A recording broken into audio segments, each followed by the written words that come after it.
Um dia de cada vez, caminhando pela palavra de Deus com reflexão, propósito e vida real. Seja muito bem-vindo ao Bíblia 360 na prática. Hoje é o dia 210 da nossa jornada, dia 29 de julho, e seguindo o nosso cronograma, os textos de hoje são Juízes 12, Atos 16, Jeremias 25 e Marcos 11. Abra o seu coração, prepare o seu secreto e permita que o Senhor fale com você. Se esse projeto tem feito sentido, siga nas plataformas e compartilhe com alguém que você sabe que precisa dessa palavra hoje. Juízes capítulo 12. Depois da vitória sobre os amonitas, Israel deveria viver um tempo de paz, mas o orgulho fala mais alto. Os homens de Efraim confrontam Jefté porque não foram chamados para a batalha e acabam iniciando uma guerra entre os irmãos. O povo, que deveria estar unido contra os inimigos, agora luta entre si. Vemos como um coração ferido e cheio de vaidade pode destruir aquilo que Deus acabou de restaurar. A batalha termina com uma cena marcante. Para identificar o povo de Efraim, pediu que pronunciassem a palavra Shibolete. Como eles diziam, Cibolete. Eram identificados e mortos.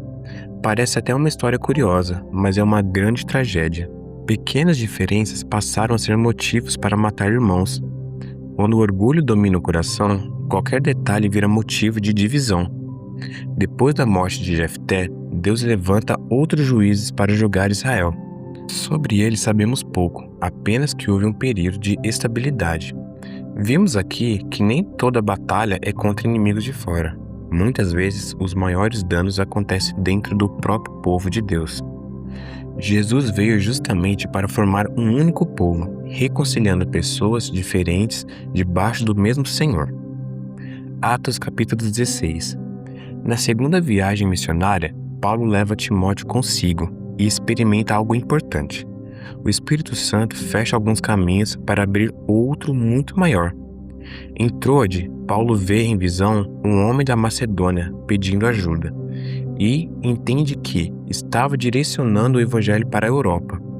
Entenda isso, nem toda porta fechada é um não de Deus. Muitas vezes é apenas uma mudança de direção. Em Filipos, Paulo encontra Lídia, uma comerciante de púrpura. O texto diz que o Senhor lhe abriu o coração para que estivesse atenta ao que Paulo dizia. Paulo pregou, mas foi Deus quem transformou o seu coração. Depois de ser batizada, Lídia abre sua casa e ali nasce a primeira igreja da Europa. Mais tarde, Paulo expulsa o espírito maligno de uma jovem explorada por seus donos. Como eles perderam sua fonte de lucro, Paulo e Silas são presos e açoitados injustamente. Mesmo assim, por volta da meia-noite, oravam e cantavam louvores a Deus. E um terremoto abre as portas da prisão, mas o maior milagre acontece no coração do carcereiro, ao perguntar: "Que devo fazer para ser salvo?"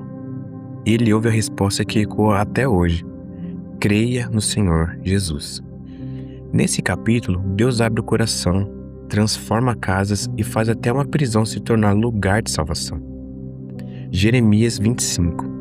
Jeremias lembra ao povo que, durante 23 anos, anunciou fielmente a palavra do Senhor, mas ninguém quis ouvir. Deus enviou profeta após profeta, chamando ao arrependimento. Porém, Judá escolheu continuar no pecado. O juízo não chegou de repente. Teve muita paciência e misericórdia antes do juízo. Então Deus anuncia que levantaria Nabucodonosor, rei da Babilônia, como instrumento de disciplina, e até o chama de meu servo. A Babilônia não era um povo santo, mas Deus é soberano e pode usar até reis ímpios para cumprir seus propósitos.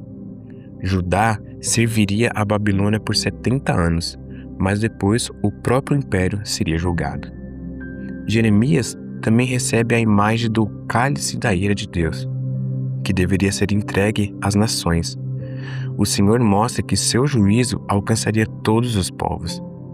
Esse capítulo nos lembra que Deus é paciente, mas também é justo. Antes do juízo, ele sempre oferece oportunidade de arrependimento. E no Evangelho, vemos que Jesus tomou sobre si o cálice da ira que nós merecíamos, para que todo aquele que crê receba perdão e vida. Marcos capítulo 11. Jesus entra em Jerusalém montado em um jumentinho, cumprindo a profecia do rei humilde. A multidão grita, Hosana! Mas muitos esperavam apenas um libertador político. Jesus, porém, entra no templo para observar tudo, preparando-se para revelar o verdadeiro estado espiritual daquele povo. No dia seguinte, Jesus encontra uma figueira cheia de folhas, mas sem fruto. Embora não fosse a época dos figos maduros, as árvores cheias de folhas normalmente apresentavam os primeiros frutos. A figueira prometia muito pela aparência, mas estava vazia. Ela representa Israel e, especialmente, o templo.